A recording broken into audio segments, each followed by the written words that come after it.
Assalamualaikum warahmatullahi wabarakatuh. Anak-anak smartku, hebatku. Gimana kabarnya hari ini? Sehat selalu ya. Tidak lupa sebelum memulai pembelajaran, doa itu selalu kita sematkan. Berdoa dimulai. Berdoa selesai. Oke anak-anak hebatku, anak-anak smartku.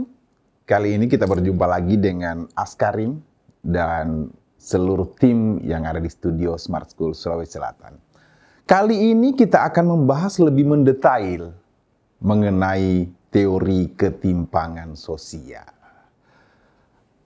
Teori ketimpangan sosial akan lebih elegan dan akan lebih kelihatan lagi apabila kita misalnya melihatnya lebih mendetail lagi.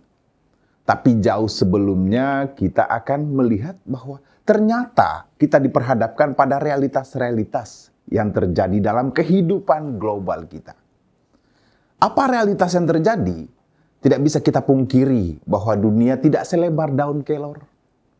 Betul keadaannya. Dunia tidak selebar daun kelor. Karena persoalannya, semua sisi-sisi dalam ruang lingkup global dapat diakses dengan cepat. Apa yang terjadi hari ini, apa yang terjadi detik ini, mampu ditransformasi, mampu ditransfer dengan cepat dalam kehidupan kita. Sebelum Bapak menjelaskan mengenai apa teori ketimpangan sosial, maka terlebih dahulu kita akan menguraikan apa yang ingin kita capai pada pertemuan kita kali ini. Yang ingin kita capai pada pertemuan kita kali ini adalah bagaimana memahami pengertian ketimpangan sosial. Memahami bagaimana ketimpangan itu terjadi dalam ruang kehidupan kita. Dan apa definisi daripada ketimpangan sosial. Serta bagaimana hal yang lebih mendetail lagi mengenai teori-teori mengenai ketimpangan sosial. Memahami pengertian ketimpangan sosial sebagai dampak dari suatu perubahan sosial. Di tengah globalisasi yang begitu pesat yang terjadi dalam ruang kehidupan kita. Anak-anak hebatku, anak-anak smartku. Tapi sebelum Bapak menguraikan lebih mendetail lagi mengenai apa sih sebenarnya ketimpangan sosial dan teori-teori yang memberikan penguatan terhadap ketimpangan sosial, maka Bapak akan merefleksi sedikit mengenai apa yang dijelaskan oleh rekan Bapak terlebih dahulu. Apa yang dijelaskan oleh rekan Bapak terlebih dahulu mengenai bagaimana masalah-masalah yang timbul dalam realitas global kita. Ternyata hal yang mendesain, hal yang paling mendasar dalam realitas global kita adalah munculnya ketimpangan. Bayangkan efek ketimpangan itu sangat luar biasa. Terus apa itu ketimpangan sosial? Dari tadi kita lebih mendetail lagi mengenai ketimpangan sosial. Apa sih substansi daripada ketimpangan sosial tersebut? Ketimpangan sosial adalah keadaan yang terjadi karena adanya ketidakseimbangan akses. Ada yang tidak seimbang dalam ruang kehidupan kita. Ada ekspektasi yang tidak sesuai dengan apa yang terjadi di realitas. Ada ketidakseimbangan akses ini. Dapat kita lihat bahwa ternyata itu sangat terjadi begitu mendetail dalam ruang kehidupan kita. Adanya ketidakseimbangan akses untuk mendapatkan dan memanfaatkan sumber daya yang tersedia. Ketimpangan sosial juga bisa disebut sebagai social inequality. Ada yang tidak seimbang. Apa yang tidak seimbang dalam ruang kehidupan kita ini? Ketidakseimbangan itu adalah bagaimana pola-pola kebijakan ternyata banyak yang diharapkan, banyak yang terjadi, tapi tidak sesuai dengan ekspektasi kita. Tidak sesuai dengan harapan kita. Coba lihat misalnya posisi gambar yang depan Bapak uraikan. Bagaimana realitas kita mengiris terjadinya hal-hal yang di luar daripada ekspektasi kita, di luar daripada pengharapan kita. Sehingga apa? Keseimbangan sosial itu tidak terjadi dalam realitasnya. Keseimbangan sosial itu bukan hanya terjadi dalam realitas kehidupan kita, tapi dalam realitas global. Banyak yang tidak terjadi. Banyak yang tidak sesuai dengan ekspektasi kita. Banyak yang tidak sesuai dengan harapan kita. Untuk lebih mendetailnya lagi, maka kita akan lebih melihat bagaimana sudut pakar melihatnya. Bagaimana sudut pakar melihat ketimpangan sosial yang terjadi dalam ruang lingkup kehidupan kita, dalam ruang realitas global kita. Seperti yang pertama tadi, Bapak memberikan suatu gambaran. Ada negara yang kaya, ada negara yang miskin, ada negara yang ekonominya bagus, ada negara yang ekonominya di bawah daripada harapan yang semestinya. Ternyata akses yang terjadi dari hal tersebut akan menyebabkan negara-negara lain mengalami double effect. Ada irisan yang terjadi. Bagaimana realitas ketimpangan sosial akan memberikan efek domino terhadap yang lainnya. Untuk lebih mendetail lagi mengenai hal tersebut, maka mari kita lihat lebih jauh mengenai efek berantai daripada globalisasi. Ternyata di era modern sekarang ini, di mana dunia sebegitu mengecil, dunia ini seakan-akan selebar daun kelor. Ketukan hari ini yang terjadi di salah satu negara, maka akan berefek ganda kepada negara lainnya. Semua terkoneksi satu sama lain. Ada pola hubungan, ada suatu hal yang terjadi dalam realitas global, di mana satu negara yang ditimpa, maka akan berefek kepada negara lain. Karena apa? Ada koneksi. Ada pola hubungan antara satu yang lainnya. Kejadian di benua lain mampu berefek pada masyarakat dunia yang lainnya. Cerita yang terjadi pada masyarakat yang lainnya akan berefek cepat kepada dunia yang lainnya, kepada negara yang lainnya. Maka benar adanya tadi yang saya katakan, dunia ini selebar daun kelor. Apa efek berantai dari hal tersebut? Tentunya efek berantai apabila kita lihat dengan kacamata pakar, maka akan jelas yang terjadi dalam ruang kehidupan kita ini adalah hal yang lebih mendetail lagi. Hal yang lebih menusuk lagi. Ternyata ketimpangan sosial itu mampu kita uraikan secara mendetail dengan adanya teori-teori ketimpangan sosial. Ini pokok penting yang harus kita anak-anak hebatku dan smartku lihat. Ternyata untuk menguraikan ketimpangan sosial perlu kita tilik secara khusus. Ada dua elemen yang paling penting. Ada dua klaster yang harus kita lihat secara mendetail. Apa elemen yang pertama? Elemen yang pertama itu berdasarkan substansi teori klasik. Para pakar dulu, para ahli sosiologi dulu telah menguraikan jauh hari sebelum terjadi hal tersebut. Siapa para pakar tersebut? Émile Durkheim, Karl Marx, Max Weber, jauh hari sudah menguraikan bahwa ternyata efek berantai daripada ketimpangan sosial akan mengena kepada ruang rusuh kehidupan masyarakat kita. Bukan hanya dalam segi masyarakat kita yang terjadi, tetapi akan mengena kepada misalnya efek berantai pada negara-negara yang lainnya. Karena apa? Karena koneksitas tadi. Karena pola hubungan yang terjadi tadi. Pola hubungan akan berefek ganda kepada yang lainnya. Itu menurut teori kelas. Secara klasik, ternyata Émile Durkheim melihat bahwa teori struktural fungsional itu terjadi. Marx melihat bahwa teori konflik itu terjadi dalam ruang realitas kita, dalam ruang bernegara kita, dalam ruang global kita terjadi. Teori kelas, status keuangan oleh misalnya Max Weber telah dilihat berdasarkan hal spesifik tersebut. Tapi untuk lebih mendetailnya akan Bapak jelaskan sebentar. Ini sebagai pembuka saja anak-anak hebatku, anak-anak smartku. Selain itu, teori klasik, teori ketimpangan itu mampu dilihat berdasarkan sudut pandang teori modern. Berangkat dari misalnya teori klasik tersebut, maka teori modern mengulas lebih mendetail lagi mengenai hal itu. Misalnya teorinya dualisme oleh Julius Hauke, teori dependensi oleh Rawls Prebys, teori dependen ketergantungan oleh Theoni Dos Santos telah menguraikan. Tapi untuk menjelaskan lebih mendetail anak-anak hebatku tetap semangat, maka Bapak akan menguraikan mendetail mengenai muasal-muasal terjadinya ternyata teori ketimpangan yang dalam suatu masyarakat. Ingat, dunia kita ini selebar daun kelor tadi, maka akan berefek kepada yang lainnya. Anak-anak hebatku, anak-anak smartku, tetap semangat. Apa yang diuraikan oleh Émile Durkheim? Émile Durkheim ini adalah salah satu pakar sosiologi yang sangat melihat bahwa realitas dalam kehidupan kita ini akan terjadi hal-hal yang di luar daripada ekspektasi. Masyarakat-masyarakat kita ini bisa dibedah secara mendetail karena apa? Ada hal-hal ternyata yang terjadi dalam ruang kehidupan masyarakat. Kalau misalnya tidak dilihat berdasarkan sudut hal yang lebih menguntungkan, maka akan terjadi ketimpangan sosial. Ketimpangan sosial tidak dapat dihindari.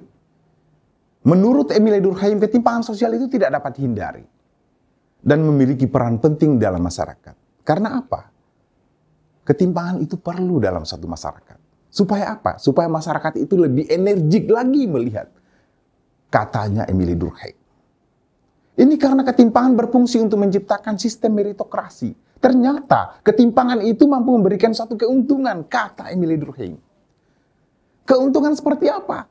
Keuntungannya adalah akan meningkatkan kualitas dan keahliannya orang-orang. Akan memberikan ruang lingkup untuk lebih menuntut lagi spesifikasi skill dan kemampuan untuk menempati posisi-posisi tertentu. Tidak akan terjadi hal yang lebih berkembang lagi dalam realitas global kita, realitas masyarakat kita, kalau tidak ada ketimpangan. Emile Durkheim berdasarkan misalnya struktur fungsionalnya bahwa ternyata status seseorang itu, peran-peran penting seseorang itu sangat menunjang tumbuh kembangnya suatu masyarakat. Posisi-posisi seseorang itu sangat memberikan ruang lingkup. Ketimpangan-ketimpangan yang terjadi dalam realitas masyarakat itu sangat memberikan ruang lingkup untuk meningkatkan kualitas dari suatu masyarakat. Kualitas spesifik seseorang akan meningkatkan suatu keahliannya. Makanya posisi menurut Emile Durkheim adalah adanya suatu sistem yang akan meningkatkan suatu meritokrasi. Posisi-posisi yang pas pada posisi seseorang. Realitasnya seperti apa menurut Emile Durkheim? Buruh harian diberikan spesifikasi karena misalnya unskill-nya tadi. Kurang keahliannya. Akhirnya dia mengambil suatu peran. Yang kaya dan miskin itu harus ada dalam posisi suatu realitas masyarakat. CEO, dia dapat posisi tersebut karena persoalan apa? Karena dia berjuang untuk mendapatkannya. Ada labelitas, ada sertifikat. Ada hal-hal yang lebih menguntungkan dalam posisinya. Posisi itu yang harus memberikan, ada ruang-ruang dalam ruang lingkup kehidupan kita, harus ditempati berdasarkan posisi keahlian. Posisi-posisi keahlian. Posisi keahlian akan memberikan ruang lingkup dalam kehidupan kita. Sehingga apa? Ketimpangan sosial menurut Emile Durkheim adalah bagaimana meningkatkan motivasi suatu masyarakat, motivasi suatu dunia, motivasi suatu negara untuk berkembang lebih baik dalam ruang lingkup kehidupannya nanti. Ada suatu sistem meritokrasi. Ada posisi kalau kita tidak misalnya memberikan suatu hal untuk merubahnya, maka kita akan berada pada posisi-posisi yang sesuai dengan skill yang kita miliki, yang sesuai dengan kemampuan yang kita miliki. Kalau ingin lebih lagi kemampuan tersebut, makanya kita harus menuntut, bekerja, dan melakukan suatu hal untuk merubah hal yang lebih diinginkan lagi supaya posisi-posisi tersebut mampu kita raih. Ini menurut tataran Emile Durkheim. Tapi ternyata hal tersebut tidak langsung misalnya memberikan suatu legitimasi secara luas. Realitasnya dalam kehidupan masyarakat, saya konkretkan saja.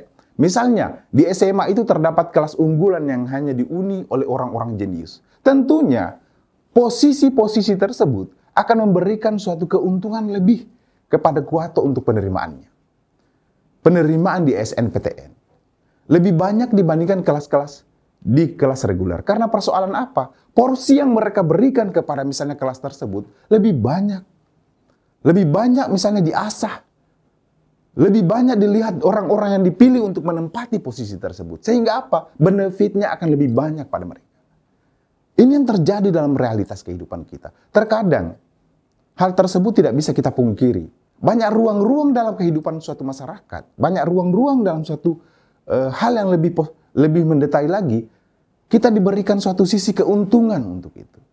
Tetapi apa? Efek tersebut akan memberikan suatu hal yang lebih lagi. Akan memberikan suatu efek domino pada yang lainnya.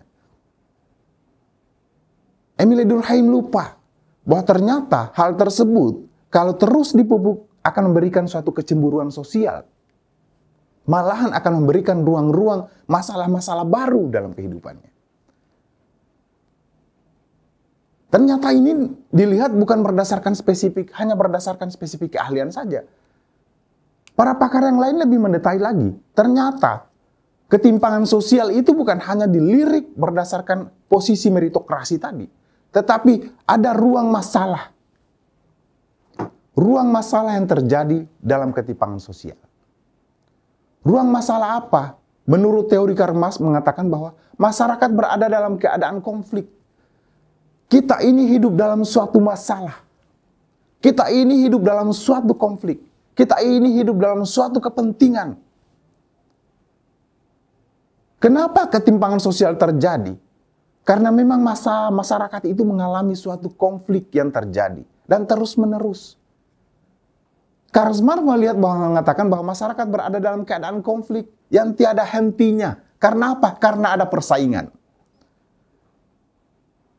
Ada usaha yang harus menggeser posisi-posisi tertentu. Karena adanya persaingan. Dia harus unggul dibandingkan yang lainnya. Dia harus menempati posisi yang seperti ini. Supaya apa? Supaya mampu mengeksploitasi yang lainnya. Ada motif kepentingan yang lebih penting. Sehingga apa? Ketimpangan sosial itu mampu terjadi dalam ruang lingkup kehidupan masyarakat. Persaingan untuk mendapatkan sumber daya yang terbatas. Ada sumber daya yang diburu secara berjamaah. Ada sumber daya yang harus dieksplor oleh kepentingan-kepentingan tertentu saja dalam ruang lingkup masyarakat. Sehingga apa? Terjadi sikut-menyikut. Terjadi permasalahan yang lebih. Bahwa tatanan sosial dipertahankan melalui dominasi. Ada faktor kekuasaan. Ada faktor menguasai. Ada faktor menjajah. Tanpa bukan melalui konsensus atau konformitas. Tetapi secara paksaan. Karl Marx melihat seperti itu. Ada eksploitasi yang terjadi. Hal ini diuraikan oleh Karl Marx bahwa ternyata realitas masyarakat yang terjadi dalam kehidupan kita ada dua komponen yang paling sangat mendetail keberadaannya. Terjadi dalam ruang lingkup kehidupan kita yaitu adalah kelas borjuasi dan kelas proletar. Masyarakat kita ini ada masyarakat tingkat atas dan ada masyarakat tingkat bawah. Hal tersebut dapat dilihat menurut Karl Marx bahwa perbedaannya sangat signifikan. Bagaimana posisi dalam kehidupan ruang realitas masyarakat kita? Ada si kaya dan si miskin. Si kaya memanfaatkan kemiskinan seseorang. Si kaya mengeksploitasi, mengatasnamakan untuk misalnya kebaikan, padahal mengeksploitasi ruang lingkup kemiskinan dalam suatu kehidupan masyarakat. Negara kaya berataskan dana misalnya untuk membangun, padahal tujuan dan misinya adalah untuk mengeksploitasi negara-negara yang dibawanya. Negara yang baru berkembang atau negara yang periferi. Negara yang misalnya dilihat berdasarkan apa? Ada tujuan misi yang lebih difokuskan untuk kepentingan, untuk memuluskan dominasinya. Ada sumber penghidupan. Ternyata sumber penghidupan yang bisa kita lihat adalah jalur eksploitasi tadi. Memanfaatkan kemiskinan seseorang untuk memberikan ruang lingkup kekayaan yang lebih. Memanfaatkan negara yang berkembang, tujuannya untuk apa? Untuk semakin memakmurkan negara-negara maju. Karl Marx melihat dalam posisi seperti itu. Ada kaum borjuasi, orang-orang kaya, orang-orang menengah ke atas. Orang-orang yang ingin ditindas adalah orang-orang yang tidak berdaya, orang-orang yang unskilled tadi. Orang-orang yang mampu misalnya dieksploitasi seperti apa. Karena apa? Karena ternyata hal tersebut terjadi karena ada faktor pemilikan modal. Negara kaya memiliki modal untuk menguasai negara-negara yang baru berkembang. Si kaya memiliki misalnya modal untuk menguasai, mengeksplor kembali kemiskinan orang-orang di sekitarnya. Hal itu terjadi karena persoalan apa? Karena ada klasifikasi dalam suatu stratifikasi sosial. Ada tingkatan-tingkatan dalam suatu masyarakat. Tingkatan-tingkatan dimanfaatkan dengan baik. Itu yang melihat ternyata ketimpangan sosial akan berefek seperti apa karena persoalan-persoalan yang lebih mendetail lagi. Akan memberikan, karena masyarakat itu ya adalah masyarakat yang selalu terjadi konflik dalam ruang kehidupannya. Ada sisi ekonomi yang mampu dieksploitasi secara misalnya lebih untuk tujuan-tujuan tertentu. Tujuan nilai-nilai benefit yang diperoleh dalam suatu tataran masyarakat atau negara-negara yang lain. Negara berkembang mengeksploitasi negara maju mengeksploitasi negara berkembang. Si kaya mengeksploitasi si miskin dengan misi dan tujuannya seperti apa? Adalah untuk memperkaya untuk lebih menguasai, untuk lebih mendominasi. Sisi-sisi ruang seperti itu yang dilihat oleh Karl Marx. Tetapi apa yang misalnya dilihat lagi oleh pakar yang lainnya, bahwa ternyata Karl Marx hanya melihat dalam sisi-sisi dalam ruang tataran ekonomi. Contoh dalam realitas kehidupan kita. Sebuah pabrik tambang mempekerjakan para pegawai hingga larut malam. Tanpa tambahan upah, kontrak tidak jelas, sampai tindak memecat karyawan sesuka hati. Ini adalah bentuk yang terjadi dalam realitas kehidupan kita. Ternyata, banyak yang terjadi dalam hal tersebut. Orang mempekerjakan dengan tujuan untuk mengeksploitasi, bukan memanusiakan manusia. Tetapi manusia seakan-akan kehilangan haknya sebagai manusia. Karena persoalan apa? Ketidakberdayaan mereka tadi. Orang yang membutuhkan pekerjaan tidak diberdayakan dengan baik. Karena untuk menarik hal benefit-benefit saja. Keuntungan-keuntungan yang lebih besar. Sebuah pabrik tambang yang tidak memanusiakan, kadang tidak memanusiakan. Dengan seperti apa? Dengan mempekerjakan misalnya di luar daripada batas yang telah disepakati. Tanpa kontrak yang jelas, pemecatan secara semena-mena. Ini adalah suatu bentuk eksploitasi. Karl Marx melihat realitas terjadi seperti itu. Bahwa hal tersebut tidak boleh terus-menerus dilihat. Tidak boleh terus-menerus genjot dalam satu masyarakat. Karena apa? Karena akan menyebabkan ketimpangan sosial dalam satu masyarakat. Akan menyebabkan ketidakseimbangan dalam suatu masyarakat. Efeknya apa? Efek dominonya akan memberikan suatu riak-riak masalah baru. Akan memberikan ruang-ruang masalah baru untuk berkembang lebih jauh. Itu yang menurut tataran. Hal yang lainnya lagi, ternyata Karl Marx hanya melihat berdasarkan sisi spesifik secara ekonomi. Ternyata Max Weber lebih melihat lagi bahwa ternyata ketimpangan sosial itu memiliki nilai-nilai yang paling mendasar dalam kehidupan kita. Dan ini selalu mengikut dalam kehidupan masyarakat kita. Apa nilai-nilai yang paling mendasar? Menurut Max Weber bahwa nilai yang paling mendasar dalam kehidupan kita itu adalah hal dalam kehidupan bermasyarakat. Poin pertama, nilai kekayaan. Coba bayangkan. Banyak yang terjadi dalam ruang kehidupan kita. Kekayaan itu seakan-akan menjadi suatu akses untuk menguasai yang lainnya. Orang kaya memiliki akses lebih banyak untuk menguasai nilai-nilai orang-orang kaum-kaum yang termarginalkan dalam ruang lingkup kemiskinan. Ada status, semakin tinggi statusnya seseorang, maka semakin banyak hal yang lebih diuntungkan dalam posisinya. Bagaimana suatu sistem semakin tinggi nilainya, semakin bagus posisinya, maka akan memberikan suatu banyak nilai-nilai manfaat yang mereka lihat. Yaitu status, kekayaan, dan kekuasaan. Hal tersebut selalu mengekor dalam suatu realitas masyarakat kita. Dan masyarakat dunia melihat itu bahwa ternyata 3 elemen ini akan memberikan suatu power ledakan yang sangat besar.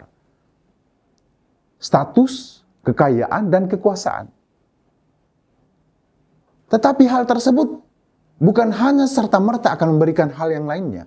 Tetapi hal tersebut akan memberikan suatu dampak yang lebih besarnya lagi. Apa sebenarnya status? Apa sebenarnya kekayaan? Dan apa sebenarnya kekuasaan? Menurut Max Weber, kekayaan adalah meliputi propertinya. Banyak orang-orang kaya, banyak masyarakat-masyarakat yang mengatakan dirinya sebagai orang kaya. Karena persoalannya mereka memiliki aset dan properti. Ada lahan yang mereka lakukan. Ada tanah, ada peternakan, rumah, pabrik, dan semua aksesoris keduniawian yang lebih melihat berdasarkan substansi material. Situasi ekonomi mereka diuntungkan. Menurut Max Weber bahwa situasi ekonomi mereka diuntungkan seperti apa? Ada nilai elemen daripada kekayaannya tersebut. Sehingga apa? Sehingga mempengaruhi orang lain berdasarkan patronnya. Orang semakin kaya, maka akan semakin patuh masyarakat-masyarakat lainnya. Karena apa? Karena ada yang mereka bekengi. Ada yang mereka lihat daripada posisi dirinya. Itu akan menyebabkan suatu ketimpangan sosial. Menurut Max Weber. Apa sih sebenarnya elemen pengikatnya kekayaan? Adalah material-material yang mampu dilihat. Yang kedua adalah prestise. Prestis nilai status seseorang, rasa hormat yang membuat seseorang atau posisi statusnya dianggap oleh orang lain. Karena apa? Karena ada posisi bergeningnya, ada bergening statusnya yang mereka tawarkan kepada orang lain.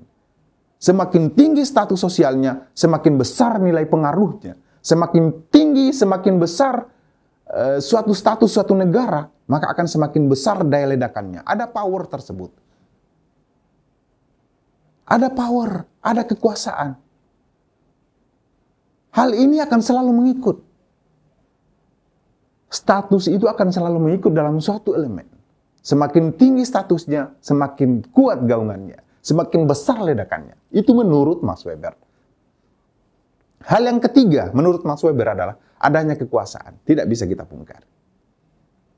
Hal yang paling mendasar, hal yang paling elemen adalah siapa yang berkuasa, maka aksesnya akan lebih banyak dibandingkan orang-orang tidak memiliki kekuasaan. Akses seperti apa? Hal yang paling mendetail lain-lainnya misalnya bisa kita lihat adalah bagaimana hal tersebut terjadi sehingga ruang kekuasaan itu bukan hanya dilihat berdasarkan tersebut. Ternyata semakin memiliki legalitas kuasa, semakin berkuasa seseorang, maka semakin memiliki akses untuk memiliki bahkan negara-negara yang maju akan semakin mudah untuk menguasai negara-negara yang baru berkembang. Karena apa? Karena memiliki power ledakan tadi, kekuasaan. Ini menurut Max Weber. Apa realitas yang terjadi? Apa kira-kira contoh yang bisa kita lihat? Dimensi statusnya. Bagaimana dimensi-dimensi seorang kaisar, seorang raja memiliki legitimasi tersebut. Semakin tinggi status sosialnya seseorang, semakin memiliki nilai bergening dalam satu realitas masyarakat. Semakin kaya seseorang, semakin tinggi nilai jualnya, semakin tinggi nilai kekuasaannya. Karena apa? Karena realitas terkadang tidak bisa kita pungkiri. Bahwa orang yang kaya mampu mengendalikan nilai-nilai dalam kehidupan kita. Misalnya, karena apa? Karena dia memiliki suatu akses untuk memberikan hal tersebut. Kekuasaan, semakin tinggi kuasanya, maka semakin besar peluangnya untuk memonopoli, semakin besar peluangnya untuk menciptakan ketidakharmonisan, menciptakan hal yang diinginkan dalam suatu masyarakat. Ini menurut Max Weber. Apa realitas yang bisa kita lihat? Tidak bisa kita pungkiri. Contoh sederhana yang mampu kita lihat adalah pada pemilu munculnya sebuah politik uang. Karena persoalan apa? Orang yang memiliki kekayaan, orang yang memiliki kekuasaan akan mudah mengaksesnya. Ini bahasa sederhana dan realitas yang terjadi dalam ruang kehidupan kita. Pada pemilu, muncul sebuah politik uang hanya untuk menguntungkan beberapa pihak saja. Tidak bisa kita pungkiri. Banyak oknum yang bermain dalam hal-hal tersebut. Mulai dari tingkatan pemilihan desa, mulai dari tingkatan pemilihan-pemilihan yang lainnya yang lebih tinggi lagi, banyak terjadi di politik uang. Ini realitas yang terjadi. Ternyata kekayaan, kekuasaan mampu membeli hati nurani terkadang suatu masyarakat. Mampu memberikan ruang lingkup untuk kehidupannya. Mampu mengakses hal tersebut. Karena persoalan apa? Ada 3 elemen yang paling mendasar. Ketimpangan sosial terjadi karena elemen yang paling mendasar. Ada kekayaan, ada kekuasaan, dan ada status yang ditawarkan untuk realitas tersebut. Apa teori ketimpangan sosial modern yang lainnya?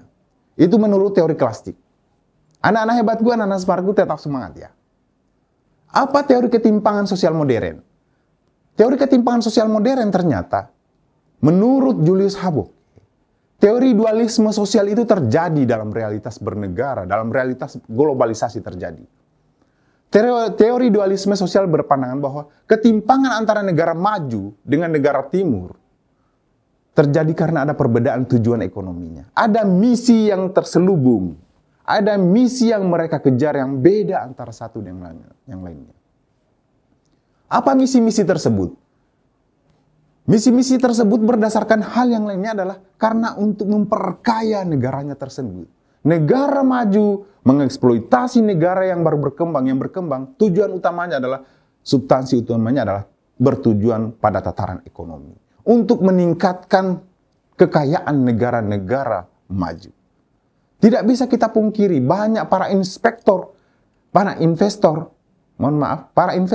tujuan utamanya adalah untuk memberikan suatu pinjaman, ternyata misi dan tujuannya untuk menguasai suatu negara yang baru berkembang. Untuk lebih mengeksploitasi lagi negara yang baru berkembang. Tujuannya adalah bagaimana hal tersebut didominasi, bagaimana hal tersebut mampu dia rangkul tanpa memiliki kekuasaan negara yang baru berkembang. Itu menurut teori dualisme sosial. Apa kelemahan dari teori dualisme sosial? Contoh kasus yang sesuai dengan teori adalah adanya pola pikiran tradisional pada suatu masyarakat bekerja hanya sekedar untuk mencukupi kebutuhan pokok sehari-hari.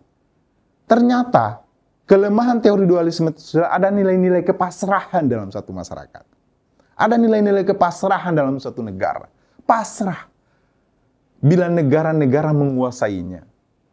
Pasrah bila misalnya berganti misalnya bentuk-bentuk kebijakan yang lainnya. Teori Burke juga cenderung melihat pesimis terhadap perkembangan negara berkembang. Negara berkembang selalu pesimis. Mau apa lagi kalau kejadian tersebut? Ternyata hal itu terjadi. Menurut dualisme. Hal yang lainnya misalnya lebih kita lihat, contoh sederhananya bahwa sumber daya manusia dan negara berkembang berbeda jauh dengan negara maju. Karena persoalan apa? Karena persoalan pasrahnya tadi. Negaranya mau diacak-acak seperti apa pasrah. Padahal substansinya, negara itu harus memiliki tingkat nasionalisme yang tinggi. Negara berkembang, negara maju mampu berkembang dengan persoalan apa? Karena ada doktrin yang lebih besar daripada negara. Ada ideologi yang ditanamkan dalam satu negara, sehingga apa? Masyarakatnya lebih berkembang. Contoh sederhananya menurut Burke bahwa sumber daya manusia negara berkembang berbeda jauh dengan negara maju. Karena persoalan-persoalan apa? Banyak hal yang terjadi di negara maju yang tidak dimiliki oleh negara berkembang. Banyak hal yang terjadi di negara maju karena persoalan-persoalannya lebih banyak akses yang mereka dapatkan dibandingkan negara berkembang. Negara berkembang baru melihat bagaimana membangkitkan nilai-nilai seperti apa. Nilai-nilai ekonominya masih terpuruk. Sedangkan negara maju sudah jauh hari mereka sudah memiliki akses yang lebih.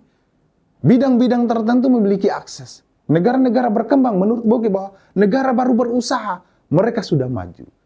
Ada sumber daya manusia negara berkembang itu berbeda jauh dengan negara maju, katanya.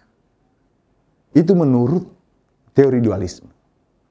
Hal lainnya lagi diuraikan oleh teori dependensi, oleh Raoul Prebisch. Teori dependensi atau ketergantungan berhubungan dengan adanya ketergantungan antara negara dengan negara-negara berkembang dengan negara maju. Adanya ketergantungan ini menyebabkan kemunduran bagi negara-negara berkembang. Ternyata selalu dilihat bahwa negara berkembang itu hanya sekedar objek penderita. Objek penderita. Cakupan teori Raoul Prebisch adalah negara-negara dibagi atas dua elemen yang paling mendasar. Ada negara maju dan ada negara berkembang. Negara maju dilihat berdasarkan spesifik industri yang berkembang. Sedangkan negara misalnya terbelakang dilihat berdasarkan spesifik nilai-nilai masih berkisar pada pertanian yang saling berdagang. Hubungan pusat dan pinggiran tak seimbang, tidak saling menguntungkan, ada eksploitasi. Negara maju mengeksploitasi negara miskin. Ada negara pusat dan ada negara terpinggirkan. Ada negara superpower, ada negara yang lebih identik kepada misalnya hal-hal yang diuntungkan berdasarkan spesifik industrinya yang dilihat. Bukan berdasarkan spesifik sumber dayanya yang dilihat. Itu menurut Raoul. Ada negara maju, ada negara berkembang. Negara berkembang dilihat berdasarkan spesifik hanya bidang pertanian. Hanya dilihat berdasarkan sektoral, satu sektoral saja. Sedangkan negara maju dilihat berdasarkan multisektoral. Dilihat berdasarkan nuansa-nuansa industri, sehingga itu bisa menjadi hal yang lebih fokus lagi ke depannya, katanya. Ini menurut teori dualisme. Saya selalu mengatakan katanya. Faktanya tidak bisa kita pungkiri bahwa teori ketimpangan itu akan memberikan ruang lingkup untuk hal-hal yang lainnya. Apalagi hal yang lainnya? Sebuah negara miskin atau berkembang bergantung pada negara maju seperti Amerika. Hal ini menimbulkan ketergantungan. Ada ketergantungan. Bagaimana Indonesia bergantung kepada Cina, negara Cina. Bagaimana Indonesia bergantung kepada Amerika. Banyak negara yang bergantung kepada misalnya negara USA. Karena apa? Karena dia lebih memiliki komoditas yang diunggulkan. Ada komoditas impor yang diberikan. Ada sumbangan yang mengatasnamakan sumbangan, tapi tujuannya seperti apa? Ada pinjaman yang diberikan kepada negara-negara berkembang. Tujuannya apa? Supaya mengikat nanti negara berkembang. Hal lainnya pula diuraikan oleh Dos Santos. Lebih lagi melihat Dos Santos sebagai keadaan di mana ketimpangan tersebut terjadi, keadaan di mana kehidupan ekonomi maju negara-negara tertentu dipengaruhi oleh negara-negara berkembang. Ada ekspansi dari kehidupan ekonomi negara-negara lain. Ternyata ada penjajahan wajah baru. Menurut Dos Santos. Penjajahan wajah baru seperti apa? Penjajahan tanpa sadar negara berkembang akan dijajah oleh negara maju dengan motif ekonomi tadi. Berikan bantuan, tetapi bantuannya adalah untuk menjajah. Supaya apa? Supaya mendominasi suatu negara. Supaya mendominasi, lebih memberikan ruang lingkup gerakan suatu negara lebih banyak. Ada ekspansi secara ekonomi. Ada penjajahan-penjajahan era baru. Tidak bisa kita pungkiri. Ketimpangan sosial terjadi karena persoalannya apa? Karena persoalannya ingin menguasai. Bagaimana coveran menguasai? Menurut Dos Santos adalah salah satunya adalah dalam segi ekonomi. Ini yang harus lebih kita lihat dalam ruang lingkup kehidupan kita. Ada 3 bentuk ketergantungan negara ketiga menurutnya. Ketergantungan secara kolonial. Ada penjajahan era baru. Ada penjajahan dengan format yang lebih menarik untuk menguasai suatu negara. Supaya negara bergantung. Tidak ada identitas lagi suatu negara. Bagaimana negara Afrika anjlok. Bagaimana negara-negara misalnya yang diserang habis-habisan oleh negara superpower anjlok. Sudah itu diberikan lagi bantuan, mengatasnamakan satu bantuan. Itu adalah bentuk penjajahan baru menurut Dos Santos. Ada ketergantungan secara kolonial. Ada ketergantungan secara finansial. Yang membuat negara lain itu tergoda. Katanya bantuan. Tapi tujuan utamanya adalah memonopoli, mengeksploitasi, menjajah. Negara tidak memiliki lagi kebijakan. Hakikat kebijakan yang lebih luas. Tanpa ada konsultasi kepada misalnya orang berikan dana yang lebih tadi. Wajah-wajah tersebut terjadi dalam satu realitas kita. Bagaimana orang bukan lagi mengatasnamakan aspirasi dalam suatu masyarakat, tetapi aspirasi ketua daripada golongan tertentu. Banyak oknum parpol, partai politik yang terkadang apa yang dikatakan oleh ketua umumnya itu adalah suatu hal yang harus dilakukan tanpa membackup suatu aspirasi dalam masyarakatnya. Sama dengan hal yang negara tadi. Tidak ada lagi misalnya tidak ada lagi hal yang lebih diutamakan suatu negara. Kepentingan yang lebih baik dilihat berdasarkan apa yang diinginkan oleh negara penyumbang terbanyak tersebut. Negara yang memberikan pengontrol terbanyak tersebut. Negara tidak lagi memiliki kekuasaan. Karena persoalannya telah dikuasai oleh negara lain. Hal ini memiliki ketergantungan secara teknologi dan industri. Tidak bisa kita pungkiri. Ini realitas yang terjadi dalam satu kehidupan masyarakat kita. Contoh yang lebih sederhananya, ada invasi oleh bangsa Belanda di Indonesia. Tidak bisa dipungkiri. Invasi ini sekarang bukan hanya berdasarkan hal yang lebih dilihat secara real. Penjajah yang lebih mengerikan adalah penjajah yang tidak mengokang senjata. Tetapi dia mengokang secara segi ekonomi untuk menguasai lebih baik. Tidak dilihat secara tampak dengan kokangan senjatanya. Tetapi dia menguasai di belakang daripada apa yang mereka inginkan. Menguasai secara ekonomi lebih mengerikan daripada kokangan senjata. Karena dia sekali menghentak akan memberikan efek yang lebih baik, lebih banyak lagi dalam suatu realitas masyarakat. Ini menurut Dos Santos. Hal tersebut harus misalnya dilihat lebih mendetail. Kenapa? Karena wajah bangsa kita sekarang pun terjadi hal yang seperti ini. Bagaimana mengatasnamakan untuk membantu, memberikan suatu misalnya pinjaman, dana lunak atau apa, kredit lunak atau apa. Tetapi tujuan utamanya adalah untuk semakin menyengsarakan nilai-nilai suatu masyarakat. Menyengsarakan negara tersebut. Negara sudah kehilangan identitasnya. Masyarakat sudah kehilangan identitasnya. Tergadaikan dengan motif mengatasnamakan ekonomi membantu.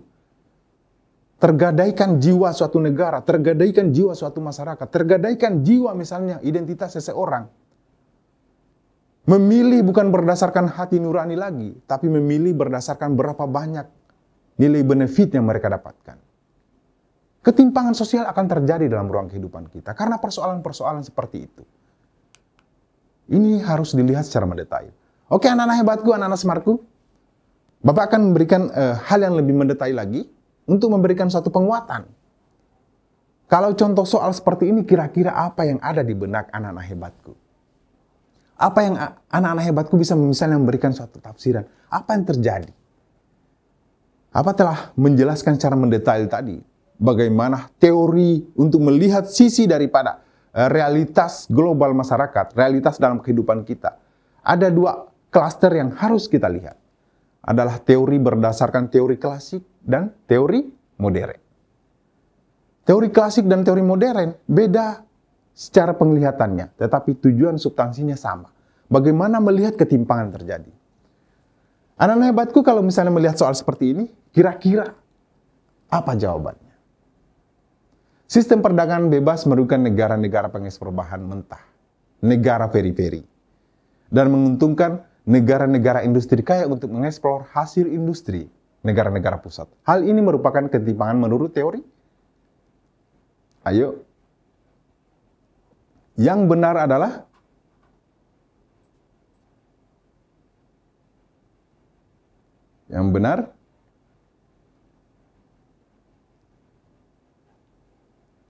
jangan terjebak. Ada keyword yang misalnya harus kita lihat.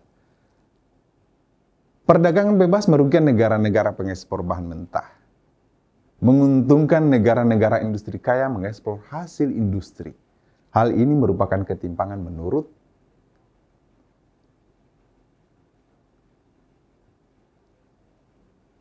Oke, yang benar adalah berdasarkan nilai strukturalnya.